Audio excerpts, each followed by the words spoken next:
بسم اللہ الرحمن الرحیم، السلام علیکم۔ میں اسد اللہ خان ہوں۔ بہت افسوس کی بات یہ ہے کہ 8-10 گھنٹے گزرنے کے باوجود بھی عظمہ بخاری صاحبہ نے وہ ٹویٹ ڈیلیٹ نہیں کی جس کے بارے میں دنیا بھر سے ان کے ہمدردوں نے بھی، ان کے ویل ویشرز نے بھی یہ ان کو مشورہ دیا کہ آپ یہ ٹویٹ ڈیلیٹ کر دیں۔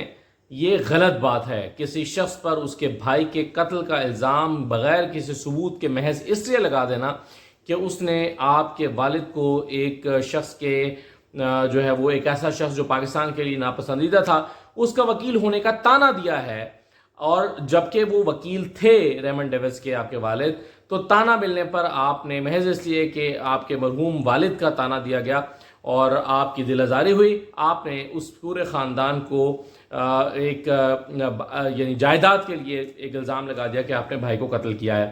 اب اس پر تنقید ہوئی، عظمہ بخاری صاحبہ پہ بہت تنقید ہوئی، لیکن جس نے تنقید کی اور ایون جس نے تنقید نہیں بھی کی اس نے بہت اچھے الفاظ میں بھی سمجھانے کی کوشش کی۔ عظمہ بخاری صاحبہ نے اس کے ساتھ بھی ایک بحث چھیڑ دی اور سارا دن وہ مختلف لوگوں کے ساتھ بحث میں پڑی رہیں اور کئی ٹویٹس کر کے ایک شخص کے ٹویٹس کا جواب دیتی رہیں، لیکن عظمہ بخاری صاحبہ جو ہیں انہوں نے اس ٹویٹ کو ڈیلیٹ نہیں کیا۔ حالانکہ میرا اس میں بنیادی آرگومنٹ یہ ہے کہ اگر فرض کیجئے کہ جو طعنہ طارق متین نے مارا کہ آپ کے والد، بلکہ انہوں نے سوال کیا تھا کہ ریمنڈ ڈیوس کا وکیل کون تھا، اس سوال پر ان کا جواب لوگوں نے دیا کہ عظمہ بخاری کے والد تھے۔ اب یہ بحث اس لیے شروع ہوئی تھی کہ بنیادی طور پر کانسیپٹ یہ ڈسکس ہو رہا تھا کہ اگر ایک شخص کسی برے شخص کا وکیل رہ چکا ہو تو اس کو کوئی اور وکیل نہ کرے، یعنی اگر ایک شخص، ایک برطانوی شخص سلمان رشدی کا وکیل رہ چکا تھا تو اس کو عمران خان نے وکیل کیوں کیا؟ تو پھر سوال یہ اٹھا تھا کہ اگر ایک شخص ریمنڈ ڈیوس کا وکیل رہ چکا تھا تو کیا پھر وہ بھی ایک اچھا آدمی تھا اور اس کو بھی باقی لوگوں کو وکیل کرنا چاہیے تھا؟ حالانکہ میں زاہد بخاری صاحب کو جانتا ہوں ذاتی طور پر، جب میں نے کریئر شروع کیا تھا اس وقت 2007 میں ایگزیکٹلی جب وکلاء موومنٹ شروع ہوئی تھی، لمبی ٹرانسمیشنز کیا کرتے تھے۔ زاہد بخاری صاحب ہمارے شو میں بطور ایکسپرٹ آ کے بیٹھا کرتے تھے اور ان کے ساتھ کافی لمبی چوڑی بحثیں ہوا کرتی تھیں، اور میں ان کی بڑے دل سے احترام کرتا ہوں، بڑے قابل قدر شخص تھے۔ اور انہی دنوں میں عظمہ بخاری صاحبہ جو ہیں انہوں نے بھی پیپلز پارٹی کے ساتھ اپنے سفر کا آغاز کر رکھا تھا، اور پیپلز پارٹی کے ساتھ جو ہے وہ اپنا کافی ایکٹیو رول پلے کر رہی تھیں۔ بلکہ جب کارساز کا سانحہ کارساز دھماکہ ہوا کراچی میں 18 اکتوبر 2007 کو، تو عظمہ بخاری اس میں موجود تھیں اور میں بھی اس میں موجود تھا، اور عظمہ بخاری صاحبہ جو ہیں اس میں معمولی سی چوٹ بھی لگی تھی ان کو پاؤں پہ جب یہ دھماکہ ہوا تھا، اور ان سے جو ہے وہ ایک اچھا اس زمانے میں بھی تعلق رہا ہے جب میرے بھی کریئر کا آغاز تھا، اور ایک طرح سے عظمہ بخاری صاحبہ بھی جو ہیں وہ پاکستان پیپلز پارٹی میں اپنی ایک سیاست کر رہی تھیں۔ اور پھر وقت کے ساتھ ساتھ جو ہے ظاہر ہے ان کی پولیٹیکل سٹرگل ہم نے دیکھی ہے، پیپلز پارٹی میں رہیں اور اس کے بعد پھر وہ نون لیگ میں آ گئی۔ نظریات ہر شخص کے اپنے ہو سکتے ہیں، کچھ فیکٹس ہوتے ہیں، لیکن اس فیکٹس کی بنیاد پر جو ہے وہ چیزوں کو جھٹلایا نہیں جا سکتا۔ اب یہ جو آج سارا دن بحث چلتی رہی ہے، بنیادی طور پر میں نے یہ جو کتاب ہے ریمنڈ ڈیوس کی دی کانٹریکٹر، یہ میرے پاس پڑھی ہوئی تھی، اس کے کچھ صفحات میں نے برگردانی پہلے بھی کر رکھی تھی، لیکن آج میں نے بالخصوص پھر اس کو بیٹھ کے ذرا پڑھا ہے کہ عظمہ بخاری صاحبہ کے جو والد ہیں زاہد بخاری، ان کے بارے میں ریمنڈ ڈیوس نے کیا لکھا ہے اور کن الفاظ میں لکھا ہے، اور وہی پھر کچھ صفحات میں نے نکالے ہیں کہ جب زاہد بخاری صاحب کی خدمات کا بہت تعریف کرتے ہوئے ذکر کیا ہے ریمنڈ ڈیوس نے اپنی کتاب میں، اور بڑے دل و جان سے یہ کیس زاہد بخاری صاحب نے لڑا تھا، اور بڑے دل و جان سے ریمنڈ ڈیوس کو کئی جگہ پر فیور دلوائی تھی، اور ریمنڈ ڈیوس آج بھی اس کا شکر گزار ہے۔ اب یہ فیکٹس ہیں، اس فیکٹس کو جھٹایا تو نہیں جا سکتا، اور اس کو میرا خیال ہے کہ اس طرح سے مائنڈ بھی نہیں کرنا چاہیے تھا عظمہ بخاری صاحبہ کو، اور مائنڈ کرنے کی ضرورت کیا تھی؟ اگر ریمنڈ ڈیوس کی وکالت ان کے والد نے کی ہے اور وہ سمجھتے تھے کہ وہ ٹھیک کر رہے ہیں اور انہوں نے ٹھیک وکالت کی ہے، تو ظاہر ہے عظمہ بخاری بھی اس کو ڈیفینڈ کر سکتی تھی اور کہہ سکتی تھی کہ ہاں میرے والد نے ریمنڈ ڈیوس کی وکالت کی اور انہوں نے اپنے پروفیشن کے ساتھ کوئی غلط کام نہیں کیا، بطور وکیل یہ ان کا رائٹ تھا کہ وہ کوئی بھی کیس لڑتے اور ایمانداری کے ساتھ اپنے جو موکل ہے اس کو فیور دینے کی کوشش کرتے، جو کہ میرے والد نے کی۔ اگر وہ جواب دینا بھی چاہتی تھیں وہ یہ دے سکتی تھیں، لیکن وہ اس کو ڈیفینڈ کر رہی ہیں اور وہ کہہ رہی ہیں کہ میرے مرحوم والد کی دل آزاری ہوئی ہے، میری دل آزاری ہوئی ہے کہ میرے مرحوم والد کے بارے میں نا شائستہ الفاظ کہے گئے ہیں۔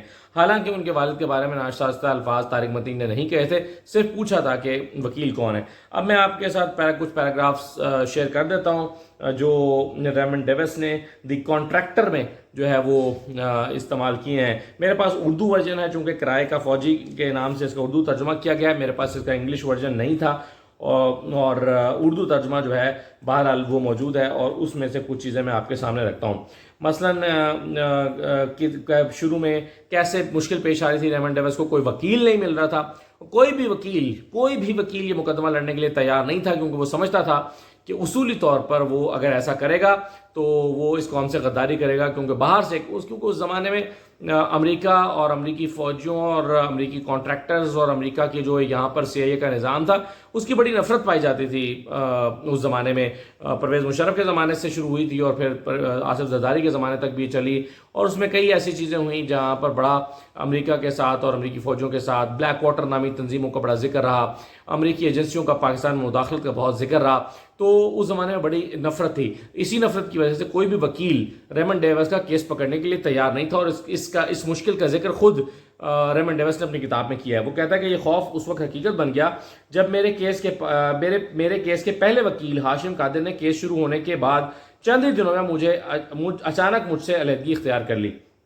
اسٹریسر نے اگلے کئی روز ایسے وکلاء کو تلاش کرنے میں گزارے جو میرا عدالت میں دفاع کر سکیں۔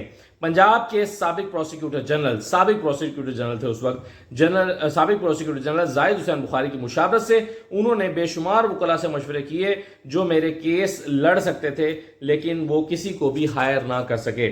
یہ کیس اس وقت ایک ہائی پروفائل کیس بن چکا تھا۔ اچھا، آگے جا کے وہ لکھتے ہیں پھر یہ ڈیل کیسے ہوئی اور کیسے اور کتنے پیسوں میں زاہد بخاری صاحب نے یہ کیس لڑا۔ تو وہ کہتے ہیں کہ اسٹریسر نے بعد میں کوشش کی اور اسے امید تھی کہ وہ کسی بھی مقامی وکیل کو $20,000 فیس دے کر راضی کر لے گا، لیکن اسٹریسر کے انٹرویو کے بعد کوئی بھی وکیل اتنے تھوڑے پیسوں کے عوض اپنی زندگی داؤ پر لگانے کے لیے تیار نہ ہوا۔ آخر میں جھنجھلا کر اسٹریسر سادھوی کے پاس گیا، جس نے اسے وکلاء کی کمپوز شدہ فہرست دے کر ان سے رابطہ کرنے کو کہا تھا، یعنی زاہد بخاری صاحب نے کچھ وکلاء کی فہرست دی تھی کہ ان سے آپ رابطہ کر لیں، لیکن وہ جو ہے اس فہرست دے کر ان سے رابطہ کرنے کو کہا تھا۔ پھر انہوں نے کہا کہ آپ اسے وکیل کیوں نہیں کرتے، یعنی آپ مجھے انہوں نے کہا کہ زاہد بخاری صاحب نے کہا کہ آپ مجھے ہی وکیل کیوں نہیں کر لیتے، تو اس پر انہوں نے کہا کہ لیکن فیس، بخاری صاحب نے فیس کا جو ہے وہ معاملہ اٹھایا، تو کہا گیا کہ اسٹریسر نے اندازہ لگایا کہ وہ اپنی فیس کی آفر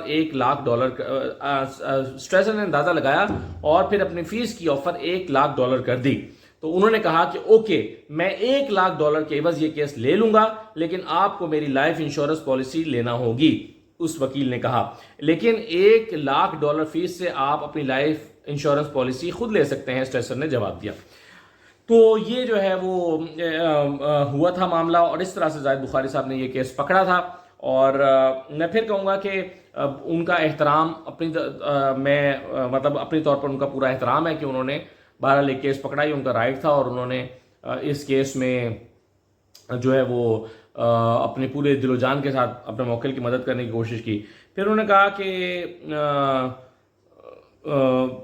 کارملا 3 ہفتوں سے میرے وکلاء کی تلاش میں تھی اور وہ اس میں ناکام رہی تھی، لیکن جب اس نے اپنی نئی قانونی ٹیم سے مجھے متعارف کرایا تو اس کے چہرے پر مسکراہٹ تھی۔ جب انہوں نے وضاحت کی کہ بخاری مقامی کونسلر کے طور پر کام کرے گا، جبکہ اسٹیٹ ڈپارٹمنٹ کے لیگل ایڈوائزر پال معاونت کریں گے، تو مجھے بہت خوشی ہوئی۔ یعنی جو اسٹیٹ ڈپارٹمنٹ کے لیگل ایڈوائزر ہیں وہ پال معاونت کریں گے، اور مقامی کونسلر جو ہے وہ مجھے بخاری کی خدمات حاصل ہو گئیں، یعنی وکیل ہو گئے۔ پھر وہ کہتے ہیں کہ مجھے یہ سن کر دھچکا لگا کہ اگر صدر یہ چاہتے تھے، یعنی کہ اپنے پریزیڈنٹ کی بات کر رہے ہیں، اس وقت جو امریکہ کے پریزیڈنٹ تھے، کہ وہ چاہتے تھے کہ رہائی ہو، تو وہ کہتے ہیں کہ تو میں یہاں کیوں ہوں؟ اگر وہ چاہتے ہیں کہ میری رہائی تو میں ابھی تک یہاں کیوں ہوں؟ مجھے پتہ نہیں تھا کہ پیچھے کیا ہو رہا ہے، لیکن اگر وہ کر سکتے تو کر چکے ہوتے، تو کیا مجھے یہاں لمبے عرصے کے لیے رہنا ہوگا؟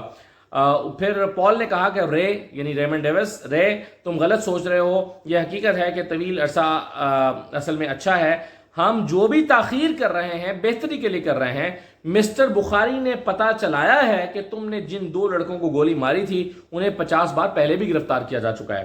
تو مسٹر بخاری نے کیا کیا، انفیکٹ اس کی ڈیٹیلز کیا ہیں وہ آگے جا کر پھر ایک اور چیپٹر میں لکھتے ہیں ریمنڈ ڈیوس، اور وہ کہتے ہیں کہ اسٹریسر اور بخاری میں اس کیس کی بابت بہت اچھی ورکنگ پارٹنرشپ ہو گئی تھی. میری قانونی ٹیم نے تمام پوائنٹ سیٹ کر لیے اور اس کے بعد بخاری لکھتا اور اسٹریسر اس کی ایڈیٹنگ کرتا. یہ بات سامنے آ چکی تھی کہ فیضان حیدر اور محمد فہیم لوگوں سے لوٹ مار کرتے اور اس الزام میں پہلے بھی گرفتار ہو چکے تھے. یعنی زاہد بخاری صاحب نے بنیادی طور پر ریمنڈ ڈیوس کا کیس مضبوط کرنے کے لیے یہ اسٹیبلش کرنے کی کوشش کی یہ تو عادی مجرم تھے اور یہ کئی مرتبہ پہلے بھی جو ہے وہ گرفتار کیے جا چکے ہیں، اور انہوں نے اپنا کیس اس طرح تیار کیا کہ جس میں یہ ثابت کیا کہ فیضان حیدر اور فہیم جو ہیں یہ تو عادی مجرم اور لٹیرے تھے، اور ان کی لاشوں سے بھی وہ سامان ملا جو انہوں نے پچھلے چند گھنٹوں میں لوٹا تھا. عام حالات میں سادہ سا کیس تھا اور کوئی بھی جج اس پہلو کو ضرور مد نظر رکھتا، لیکن میرے چالان میں اس کا کوئی تذکرہ نہیں تھا، جس کا مطلب تھا کہ پولیس کو کیس کی تفتیش دوبارہ کرنی چاہیے. سیشن کورٹ نے جیل کے اندر ہی اس کیس کی سماعت 3 مارچ مقرر کی. بخاری میرے وکیل کی حیثیت سے پہلی بار عدالت میں پیش ہوا. اس نے دوران سماعت اس نقطے کو اٹھایا کہ میرے سفارتی استثناء کا معاملہ لاہور ہائی کورٹ میں زیر سماعت ہے. دونوں طرف کے وکلاء کے دلائل کے بعد جج نے میرے استثناء کے معاملے کو مسترد کر دیا. یعنی انہوں نے کہا کہ میرا جو پہلے تو بخاری صاحب نے زاہد حسین بخاری صاحب نے یہ اسٹیبلش کرنے کی کوشش کی کہ مجھے استثناء حاصل ہے اور یہ میرا کیس جو ہے وہ لاہور ہائی کورٹ میں الگ سے چل بھی رہا ہے، لیکن عدالت نے وہ کہتے ہیں کہ جی میرا یہ معاملہ مسترد کر دیا. اور پھر وہ آگے جا کے کہتے ہیں کہ میرے لیے کوئی اچھی خبر تو تھی نہیں، کیونکہ میرے خلاف باضابطہ طور پر فرد جرم عائد میرے لیے اگر کوئی اچھی خبر تھی تو وہ یہ تھی کہ میرے خلاف باضابطہ طور پر فرد جرم عائد نہیں ہوئی تھی. یعنی اس دن فرد جرم عائد ہونی تھی. میں بخاری کا شکر گزار تھا کہ اس کے اس مقدمے سے متعلقہ تمام دستاویزات ابھی اس کو موصول نہیں ہوئی. جج نے منظور کر لی اور جوڈیشل ریمانڈ 15 مارچ تک بڑھاتے ہوئے سماعت 8 مارچ تک ملتوی کر دی. اچھا، اب وہ کہتے ہیں کہ زاہد بخاری صاحب کا میں شکر گزار ہوں کیونکہ انہوں نے جج کو یہ آرگومنٹ لیا کہ بھائی فرد جرم تب تک عائد نہیں ہو سکتی جب تک مجھے کمپلیٹ ڈاکومنٹس نہ مل جائیں، تو مجھے آپ ڈاکومنٹس دیں تاکہ مطلب مجھے ڈاکومنٹس لینے اور پڑھنے کا ٹائم دیں، پھر اس پر فرد جرم عائد کریں. تو انہوں نے 15 دن کا ٹائم حاصل کر لیا. تو یہ جو ہے وہ 8 مارچ تک اس کی جو ہے وہ تاریخ مقرر کر دی. اس دوران میری قانونی ٹیم کو دستاویزات دی جانی تھی. میڈیا میں کئی لوگوں کو یقین تھا کہ اس دن مجھ پر فرد جرم عائد ہو جائے گی، لیکن دوران سماعت بخاری نے ایک بار پھر اپنا جادو چلایا اور اصرار کیا کہ جب تک مجھے مکمل دستاویزات نہیں مل جاتی اس وقت تک ملزم پر فرد جرم عائد نہیں ہو سکتی. اس سے کچھ وقت مل گیا. تو ڈیلیئنگ ٹیکٹکس جو ہے جو آج ہم امجد پرویز صاحب کو بھی دیکھتے ہیں. امجد پرویز صاحب اکثر کہتے ہیں کہ جی مجھے تو فلاں ڈاکومنٹ ہی نہیں ملا جب تک میں ڈاکومنٹ نہیں دیکھ لوں گا. آخری دن بلکہ وہ کہہ رہے تھے کہ جی خواجہ حارث صاحب نے جو بیان الفی دیا ہے وہ بیان الفی دیکھنا میرا حق ہے، تو جب میں بیان الفی دیکھ لوں گا تو پھر باقی کے دلائل دوں گا. ایک اور دن دے دیں. جس دن فیصلہ آیا ہے عمران خان کی ضمانت کا اس دن امجد پرویز صاحب یہی کرتے ہیں. تو جو وکلاء ڈیلیئنگ ٹیکٹکس استعمال کرتے ہیں وہ اس طرح کی چیزیں کرتے ہیں. اچھا، پھر آگے جا کر ریمنڈ ڈیوس پھر لکھتے ہیں، وہ کہتے ہیں کہ ایک دن جیل میں موجود تھے ہم. گارڈ مجھے دوبارہ سین میں لے گیا. وہاں ایک اور گارڈ موجود تھا جس کے ہاتھ میں ہتھکڑی تھی. اس نے مجھے ہتھکڑی پہنائی اور مجھے لے کر ایک طرف کو چل دیا. وہ مجھے کوٹ والے راستے کی طرف لے جانے کی بجائے سائڈ پر بنے کمرے کی طرف لے گیا. وہاں میں نے کاملہ اور اپنے کاؤنسل خانے کی ٹیم کو دیکھا. میں کرسی پر بیٹھ گیا اور اپنے گارڈ کی طرف دیکھا جو وہیں موجود تھی. میں اپنے وکلاء سے مل رہا ہوں اور اس موقع پر میں کسی گارڈ کی موجودگی نہیں چاہتا. میں نے کہا میں معذرت چاہتا ہوں، مسٹر ڈیوس ایک خطرناک مجرم ہے اور اسے ہر وقت ہتھکڑی پہنانی چاہیے. جیل سپرنٹینڈنٹ نے کہا. جیل سپرنٹینڈنٹ نے یعنی ہتھکڑی ہٹانے سے انکار کر دیا. تو اس وقت بخاری نے جیل سپرنٹینڈنٹ سے اردو میں کہا کہ اس کے یہاں سے بھاگنے کا کوئی چانس نہیں ہے. اس کمرے میں صرف ایک کھڑکی ہے اور وہ بھی بند ہے. گارڈ نے میری ہتھکڑی کھول دی اور دونوں باہر چلے گئے.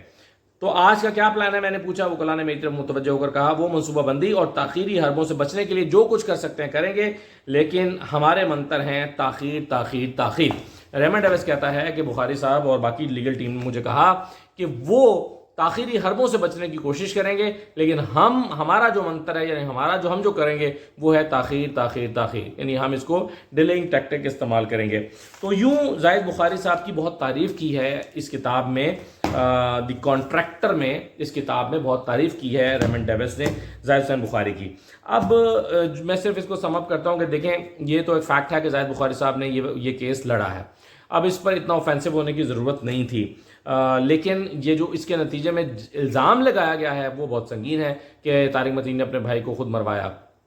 تو میرا خیال ہے کہ یہ ایک ایسی چیز تھی جس پر بہت سارے لوگوں نے مشورہ دیا اور عظمی بخاری صاحبہ کو یہ بات مان جانی چاہیے تھی. آپ کو یاد ہوگا کہ ارشد شریف کے معاملے پر جب ایک غلط ٹویٹ، حساس معاملہ تھا، اس پر مریم نواز نے کر دی کافن کی، اور تو اس پر بہت زیادہ جو ہے وہ تنقید ہوئی، اور جب ان کو تنقید ہوئی تو مریم نواز نے ایک وضاحت کرتے ہوئے پھر وہ ٹویٹ ہٹا دی تھی۔